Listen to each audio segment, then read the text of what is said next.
어제 이 시간을 통해 외국인 자금의 이 폭탄 매도 문제에 대해 알아봤는데 원달러 환율이 1,300원을 돌파하면서 정말 비상이 걸리고 있습니다. 이렇다 보니 이틀 후에 열리는 G7 정상회의에서 과연 우리 증시와 이 외환 시장 안정성에 대한 어떤 방안이 나올 수 있을지 귀추가 주목되고 있는데 오늘은 이 문제에 대해 조금 더 자세하게 알아보겠습니다. 한국경제신문의 한상춘 논설위원 나와 있습니다. 안녕하십니까? 네, 안녕하십니까?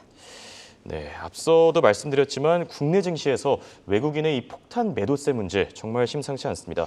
그런데 어제도 이 문제에 대해서 진단했는데 곧바로 원달러 환율 1,300원 넘지 않았습니까? 네, 사실 어제 좀 마음적으로 굉장히 무거운 하루였었는데요. 주가가 떨어지고 환율도 13년 만에 1,400원 가고 또 개인적으로도 뭐 이렇게 연이 있습니다는 조승그 우리나라의 경제학에 아주 거두시죠. 말 표현이 좀 거드라는 표현이 좀 어울리지 않을 정도로 아주 훌륭하신 분인데요. 돌아가셔가지고 상당히 이중으로 무거웠는데요. 오늘 파월 의장의 발언에 대해서는 월가에서 이런 얘기가 있었습니다. 파월 의장의 발언에 대해서 인센이라는 단어가 있었습니다. 인센 하면 제정신일까 하는 이 측면이죠. 그래서 어제의 이 얘기가 나온 거는 어제의 경제에 대해서 침체를 공식화시켰죠. 근데 오늘은 또 미국 경제에 대해서 강한 자신감을 표시했거든요. 그래서 이 얘기가 나올 때에는 사실 미국 증시가 그렇게 올라가진 않았습니다. 오히려 다우존스 지수 같은 경우에는 아마 정 PD께서 일중 그래프를 보여주시겠습니다는 아마 우리 시간으로 제가 12시에 일어나서 미국의 현지랑 같이 해서 얘기하면서 했는데요. 일중 그래프를 좀 한번 다우지수 일중 그래프. 일중 그래프, 다우존스 지수 일중 그래프를 좀 그려보시기 바랍니다. 이렇게 이제 됐었거든요. 근데 이때까지 이제 미국의 파월 의장의 실물 경제에서 강한 자신감이 있다 하더라도 오히려 시장의 신뢰가 떨어졌기 때문에 저렇게 주가가 떨어졌습니다. 그렇죠. 근데 이제 장마판에 비교적 저기 3200에서 3600에서 400포인트 끌어올린 경우는 그 지적을 안 하고 있습니다는 양적 축소 규모가 2에서 3조 원 달러로 생각하고 있다. 그러면 이제 통상적으로 보면 지금 양적 완화 축소 QT 규모를 적정 수준 4조 달러, 이 코로나 때 8조 달러 대체 자산자가 느린 편이거든요. 그러면 원칙적으로 시제 월가에서 보면 QT 규모를 축소 규모를 한 4조 달러 정도 봤거든요. 그러니까 이번에 파월 의장이 공식적으로 QT의 축소 규모를 2조에서 3조 달러로 예상 수준보다 많이 줄어들지 않습니까? 그렇죠. 그러다 보니까 주가가 저렇게 3대 지수가 확 올라간 배경이다. 아까 다해 30분 때에 누가 와서 이렇게 증시를 해설할 때 상당 부분 잘못 시장을 읽고 있기 때문에 제가 이게 방송은 이렇게 교정을 하는 기간이 필요하다 이렇게 보게 됐습니다. 그래서 지금은 이렇게 인터넷에서 나온 뉴스 가지고 방송은 안 된다. 현재 직접 연결해서 프리어들의 기간을 꼭 좀 참조하실 필요가 있다는 걸 말씀드리겠습니다. 그래서 파월 의장이 QT의 규모를 적정 수준 4조에서 2조에서 3조 달러로 이렇게 축소하니까 유동성적인 측면에서는 굉장히 호재가 됐던 거죠. 그 문제를 좀 다시 한번 부연해서 말씀드리고요. 급한 거는 국내 미국 시장 들어갈 게 어디 있습니까? 국내 금시장이 더 두렵죠. 그렇죠. 그런 측면에서 주가에 대해서는 외국인의 매도세에 대해서 어제 말씀드렸고요. 외국인 매도가 이렇게 되다 보니까 원달러 환율도 1,300원이 돌파되는 모습을 보였다 이렇게 보였습니다. 그래서 시청자분한테 아주 이거 굉장히 눈에 익었을 겁니다. 지금 1,300원이죠. 13년 만에 이렇게 됐는데요. 요거 1단계, 2단계 한번 보여주시기 바랍니다. 눈에 아주 익숙해지셨을 겁니다. 그렇죠. 매일 거의 환율 얘기할 땐 매일 보여드리는데 어떤 분 너무 반복해서 얘기하지 마라. 반복하는 겁니다. 경제는 중요하기 때문에 그렇죠. 반복하는 거죠. 그래서 2020년 3월 이후에 1,280원이었거든요. 작년 초에 1,080원이었습니다. 그런 상태에서 작년 초서부터 눈이 2단계로 접어든다. 1,082원에서 사실 계속해서 환율은 상승하고 있는데 그 위에 최고점 요것만 자꾸 눕혀가는 거죠. 추세는 거의 정확하게 맞아떨어지죠. 그렇죠. 그 환율 수준만 자꾸 1,260원, 80원, 1,300원 이렇게 올라가는 겁니다. 그 추세를 반복해서 또 말씀드리겠습니다. 근데 문제는 어제 원달러 환율이 1,300원대 넘었다 보니까 이게 이제 2009년의 리먼 사태 이후에 가장 13만 년의 최고 수준이거든요. 그런 상징성이 있어서든지 난리법석인 것 같아요. 오늘 이 방송을 맡고 계시는 이렇게 조전 대표님께서도 경제식 견이 많으신 분인데요. 원달러 환율이 어떻게 될 거냐 이렇게 이제 말씀하시더라고요. 오늘 좀 방송 좀 보시기 바랍니다. 그래서 예. 그러면 지금의 환율 수준은 이제 추세는 한국경제TV를 통해서 계속해서 시청자분이 뭐 눈에 가시처럼 저게 보셨으니까 예. 추세는 지금 되고 있다. 그러면 진짜 원화 약세가 우리만의 문제냐 하는 것을 보겠습니다. 달러 인덱스에 대해서 보편적으로 작년 초 이때가 89엔이었거든요. 89였거든요. 지금은 104, 100원이니까 달러 가치가 주요 통화에 대해서는 한 17% 정도 올라간 걸 보고 있습니다. 그러면 이제 원달러 환율은 같은 기간에 저걸 때려보면 20% 정도 되는 거거든요. 예. 그러면 원달러 환율 측면에서는 올라간 수준을 보면 20%고 미 달러에 대해서 원화 가치가 이렇게 떠진 거로 생각하면 20%가 되는 거죠. 그런 상태에서 우리가 특이하게 많이 떨어졌느냐, 외환위기를 우려할 정도 많이 떨어졌느냐. 지금 1,300원 돌파하니까 마치 외환위기가 발생한다는 식으로 언론이라든가 전문가들이 떠들고 있는데요. 사실은 지금 저 추세를 보면 3% 정도뿐이 오버슈팅된 측면이 분이 없거든요. 그런 측면에서 보면 사실 그렇게 지금의 원달러 환율 수준이 1,300원이 13년 만에 돌파했다 하더라도 사실 그렇게 과민한 반응을 보일 필요는 없다 하는 걸 꼭 좀 말씀드리겠습니다. 한국경제TV를 통해서는 올해 상반기에 환율이 높고 예. 하반기에 낮아지는 상고 환율, 아직 하반기에 마무리되지 않고 있습니다. 상반기가 마무리되지 않고 있습니다는 상반기는 높고 하반기는 낮다. 평균화된 수준으로 이렇게 해서 이렇게 보면 상고 하저 추세가 그대로 되기 때문에 이걸 너무 정책 당국에서 과민하게 뭐든지 환율은 선제적으로 해야 되거든요. 예. 근데 4월에 1,300원이니까 과민하게 하면 또 다른 문제가 발생한다. 국민들이 불안감을 해서 예. 달러 더 사놓는다는 얘기입니다. 그러면 환율이 더 올라간다는 얘기입니다. 예, 그렇죠. 이렇게 해서 이런 모든 대책은 사전적으로 대책이지 모든 금융시장이 일어나고 그때 마치 무슨 일이 난 것처럼 사후적으로 대처하면 그 자체가 시장을 불안한다. 대책에 대한 그 자체가 시장을 불안하게 한다. 뭐가 난리 난 것처럼 예. 이렇게 해서 지금 상태에서는 환율이 두 가지 측면. 추세가 작년부터 상승 추세가 된다는 것은 그대로 적용되는 상황이고 올해 들어서 상고하죠. 평균화될 수도 상고하죠. 이 추세가 되기 때문에 그렇게 이렇게 원달러 환율이 상승하더라도 그렇게 과민하게 반응할 필요는 없다 하는 걸 꼭 좀 말씀드리겠습니다. 네, 이 외환위기 리스크가 계속 나오고 있긴 하지만 그래도 그렇게 좀 걱정할 필요는 없다 이렇게 네. 말씀해 주셨고요. 그렇다면 이 미국과 한국 중에서 어느 측 요인이 지금 더 강하게 작용하는 겁니까? 네, 요즘은 새로운 각도에서 말씀드릴게요. 예. 대책회의다 하니까 추경호 부총리께서 이렇게 보신다면 환율 문제는 추 장관도 굉장히 훌륭하십니다는 제가 30년 동안 봐왔기 때문에 예.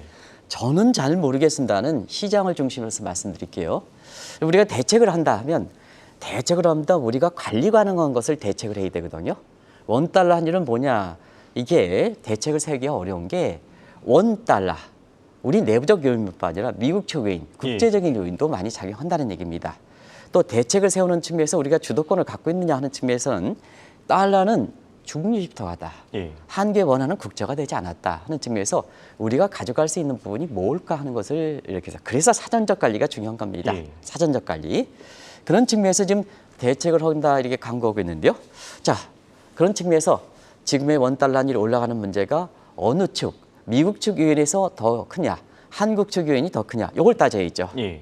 미국 측 요인이 더 큰다면 우리 입장에서 대책을 가져가기가 상당히 힘들죠. 예.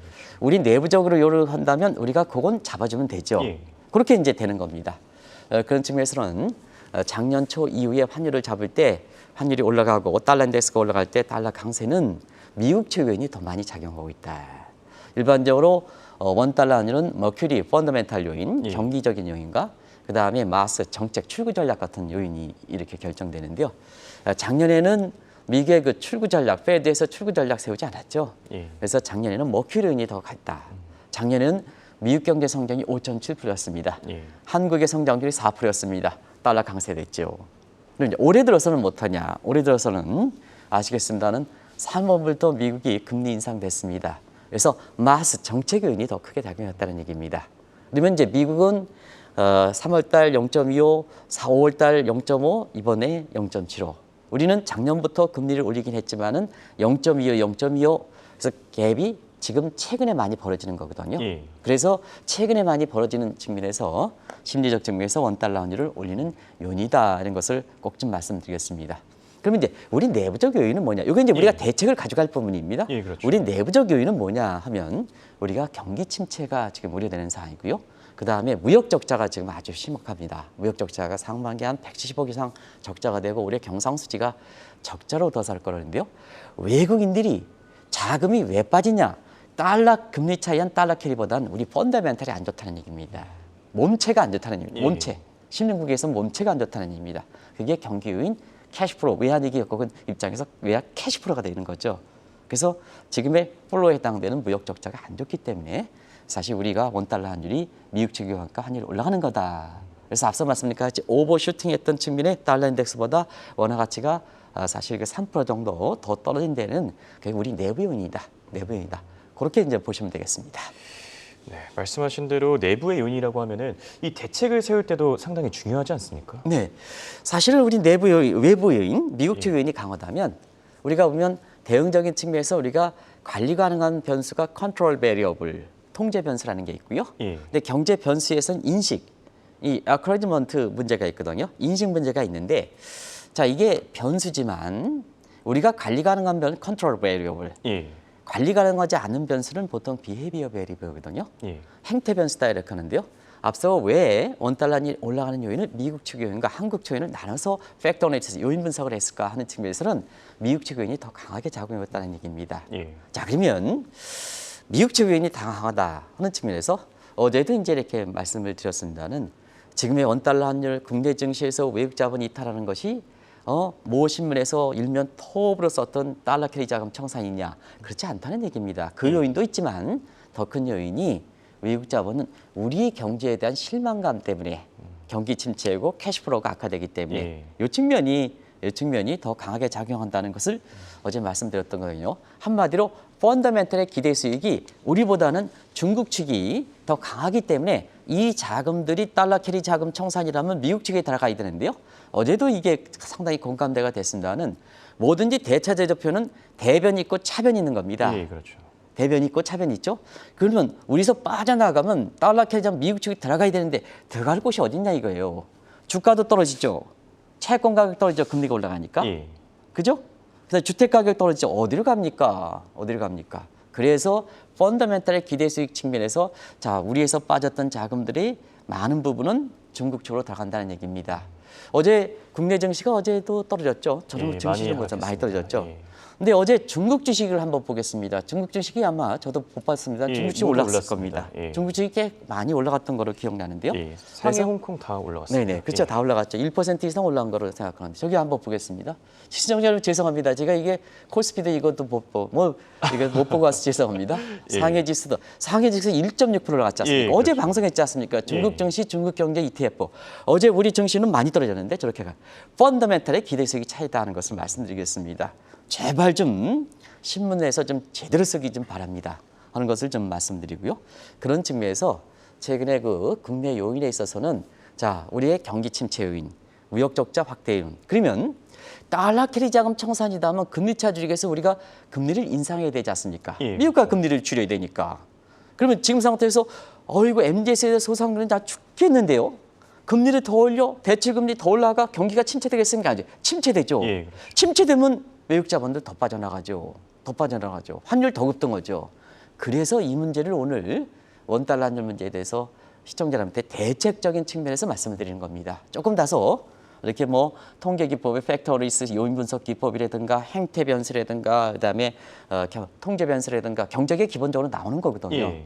그래서 경제학을 이렇게 공부하셨지 않으신 분은 이게 좀 다소 어려울 수가 있습니다는 오늘은 환율을 대책 측면에서 어차피 추 부총리가 대책하겠다 하니까 대책 측면에서 오늘 좀 말씀을 드려야 되고 그다음에 달러 투자를 지금 상태에서 할 것이냐 말 것이냐 하는 측면을 좀 말씀드려야 되기 때문에 오늘 그런 쪽에서 새로운 각도로 말씀드리겠습니다.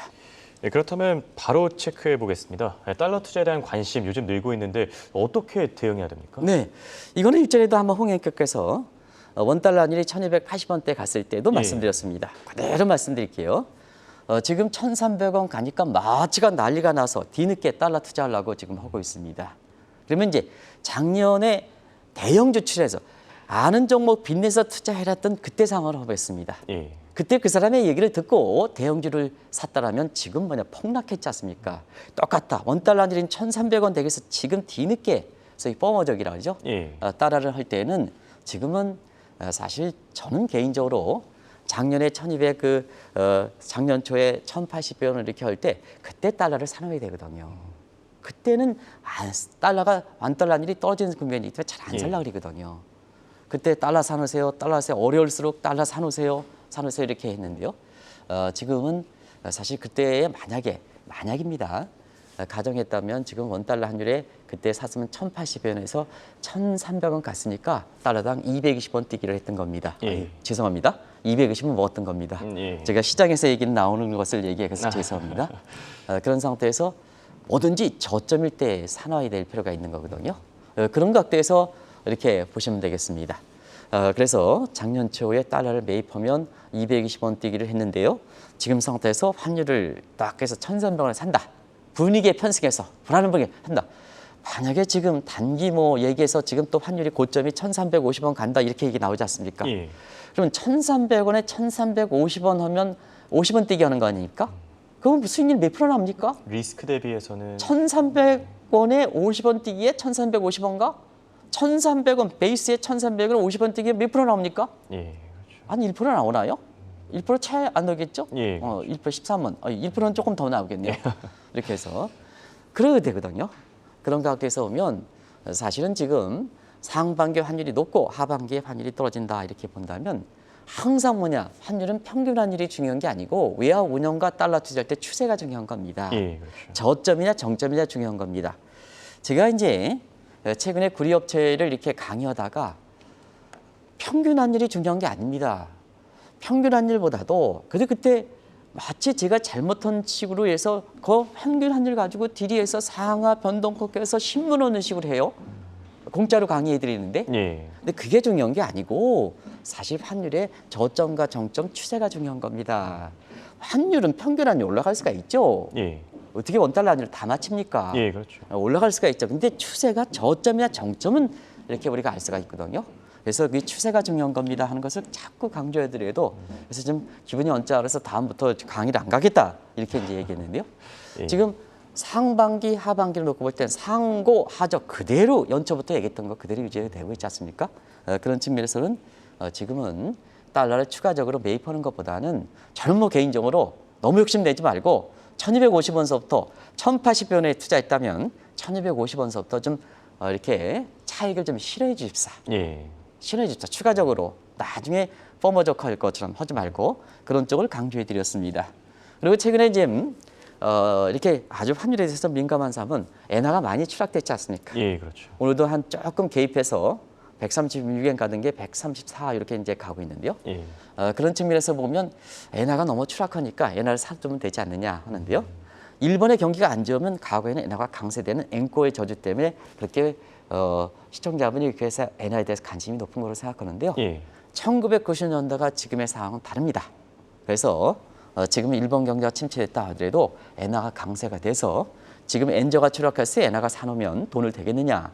기술적 반등하는 거 이외에는 그렇게 큰 돈 벌기 어렵다 하는 걸 꼭 좀 말씀드리겠습니다. 예.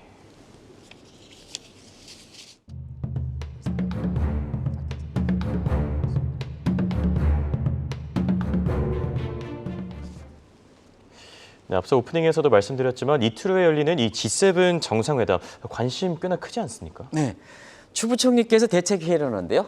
제가 국내 금융시장이 지금 혼란스러운 게 주가가 떨어지고 원달러이 올라가서 원화 가치가 올라가는 게 우리가 잘못해서 그런 거냐 하는 것을 우리가 잘못해서 우리가 대책을 세워야죠. 국제 환경이라면 오히려 이렇게 G7 서방선진 7개국의 이 회담을 굉장히 주목하실 필요가 있다. 예. 그래서 아까 원달러 올라가는 것이 우리 내부 요인이냐 미국 측 요인이냐 미국 측 요인일 때는 우리가 대책 가져가기 한계가 있는 거기 때문에 이런 G7에서 서방선진 7개국의 정상회담이 이틀 후에 26일서부터 독일에서 하는데 또 이거 취급하는 신문사가 또 없어요. 예. 지금 시점에서는 우리가 금융시장이 외부에 미국의 페드 요인이다 뭐 이렇게 시컷 얘기해놓고 이 얘기는 또 안 쓰더라고요. 그래서 지금 상태에서는 추 부총리께서 우리 내부 연보다는 외부 연에 기인했다면 이런 G7 정상회담이라든가 이런 토론 결과를 어떻게 될 것이냐 하는 측면에서 대책회의를 할 때 그 대책회의의 본질을 잡아가야 된다는 걸 꼭 좀 말씀드리겠습니다. 예. 그런 과정에서 일단은 G7 회담은 세계경제 최고 협의체로 과거에 G20한테 넘겨줬던 것을 다시 회복했죠. 예, 그래서 이 G7의 위상이 높아졌다는 얘기입니다. 왜냐하면 G7에서는 지금 중국이 탈락돼 있죠. 그죠? 예. 러시아가 나가 있죠. 그 상태에서 다시 한번 G7이 다시 강력한 힘을 얻고 있다 이렇게 보겠습니다. 그러다 보니까 뭐냐 중국이 주도해서 G7 이틀에 열리는 전에 브릭스 화상 정상회담이 었던 겁니다. 예. 그러다 보니까 여기도 네트워크를 강화시키는 측면에서 브릭스 플러스 요 회담을 명칭을 새롭게 해서 브릭스를 좀 개선해야 되는 입장이고요. 그런 국제 관계가 아주 중요한 겁니다. 예. 그리고 이번에 그 최고협의체의 위상을 강조했던 것이 역시 가장 중요한 것은 다른 때와는 달리 정치 군사적 문제보다도 경제적 문제를 다루지 않겠냐 하는 이 생각이 듭니다. 그래서 우리가 보면 닥터 쿠퍼의 수모를 사실 이번에 극복할 것이냐 하는 측면인데요. 닥터 쿠퍼는 뭐냐? 구리 가격이죠. 예. 이렇게 구리 가격이 3월 달에 톤당 $10,000가 벗어났던 것이 지금 $7,000 정도 되지 않습니까? 예. 우리 그 최보학 캐스터께서 연일 아주 활발하게 이게 이제 하시는데요. 예, 맞습니다. 아주 애쓰시는 분이에요. 그분이 이제 쿠퍼 얘기를 아주 강조해 드리는데요. 그만큼 세계 경기가 안 좋기 때문에 그렇거든요. 예. 닥터 쿠퍼라는 것은 세계 경제 선행별수로 가장 시의성이 있거든요. 그래서 $7,000로 내려오니까 이 세계 경기의 안정화 방안을 도출하지 않겠느냐. 이게 이제 도출하는 여부가 지금 관심이 되고 있다고 보겠습니다. 그러면 이제 세계 경제 안정화 방안인데 지금 세계 경제 불안하는 것이 fivefold trap 한번 얘기한 적이 있습니다. 예. 5대 함정에 빠져 있는 것을 극복을 해야 세계 경제가 안정적으로 성장할 수 있는 부분이거든요. 그래서 이번 그 G7에서는 세계 경제가 안정 성장을 가져가는데 지금 당면한 fivefold trap 5가지 빚, 5대 함정 이런 상태에서 이것을 해결할 수 있는 방안이 도출할 것이냐 하는 것이 지금 최대 관심이 되고 있다 이렇게 보겠습니다. 그렇다면 아무래도 지금 최대 관심사가 이 인플레이션일 것 같은데 인플레이션 덫과 관련된 뭐 어떤 현안들이 나올까요? 네, 원달러니 관련해서 너무 많이 시간을 호비하다 보니까 그쪽도 중요한데 이제 간단하게 예, 알겠습니다. 월요일 날 화요일 정도에 요 결과가 나오면 더 부연해서 설명드릴게요. 예. 그래서 오늘은 그냥 시간이 뭐 한 3분이 안 나왔으니까 예, 알겠습니다. 그렇게 하겠습니다. 가장 세계 경제 공통적 현안은 인플레 덫이죠. 예, 그렇죠. 이거 이제 해결해야 되지 않습니까? 뭐 세계 경제가 어떻게 되느냐, 증시도 어떻게 되느냐 이게 문제지 않습니까? 예. 근데 이게 지금 공급 측 요인이다. 공급 측 요인이다.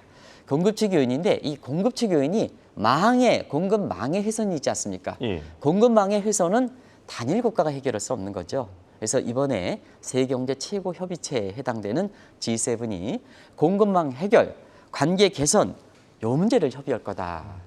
그런데 상세하게 그 방안도 나오고 있습니다는 예. 시간 관계상 오늘 이게 쉬운 문제는 아니다 하는 것으로 결론을 해서 인플레 덫에서 쉽게 나오긴 어렵다 하는 것을 말씀드리겠습니다. 예, 그렇다면 바로 이어서 부채 덫과 관련해서는 어떻게 네, 생각하십니까?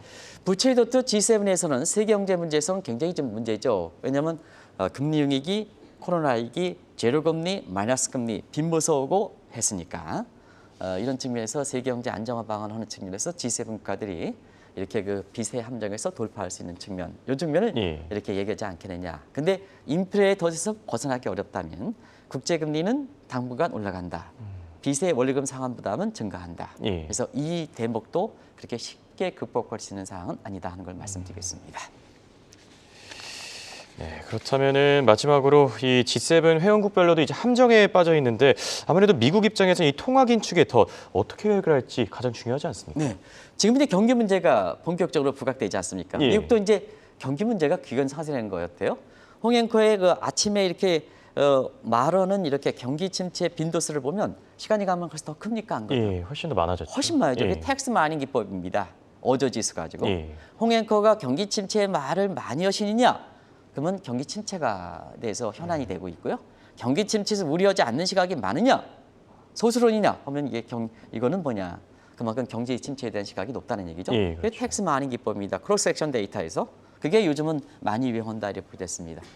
그런 측면이기 때문에 우리가 이번에 금리 정점론을 얘기했던 거, 금리 인상 정점론이고 예. 금리 인상 정점에 대해서는 이미 뭐냐 6월 달 0.75, 7월 달 0.75 뭐 이렇게 해서 말을 설파했던 입장이 아니겠습니까? 예. 요 정점론 가지고 가기가 9월 이후서부터 이렇게 되니까 지금 오늘 보세요. 바로 금리 정점과 마찬가지로 QT 규모를 4조 원에서 2조에서 3조에서 낮추겠다. 예. 똑같은 맥락이죠. 그래서 출구 전략을 인플레만 잡기 위해서 가다 보니까 경기 문제다. 그래서 출구 전략 함정에서 벗어날 것이냐 하는 것도 굉장히 미국 입장에서는 중요하고요. 일본은 엔저 함정이죠. 예. 엔저 함정이죠. 지금 엔저가 나쁜 엔저거든요. 이게 엔저가 이렇게 엔저에서 경기 부양 효과 수출 증대하려면 마샬 런너 컨디션 조건을 충족해야 돼. 이 조건 충족하지 못하고 있거든요. 예. 그러다 보니까 엔저가 수출 증대 안 된다는 얘기입니다. 일본 경제 어렵죠.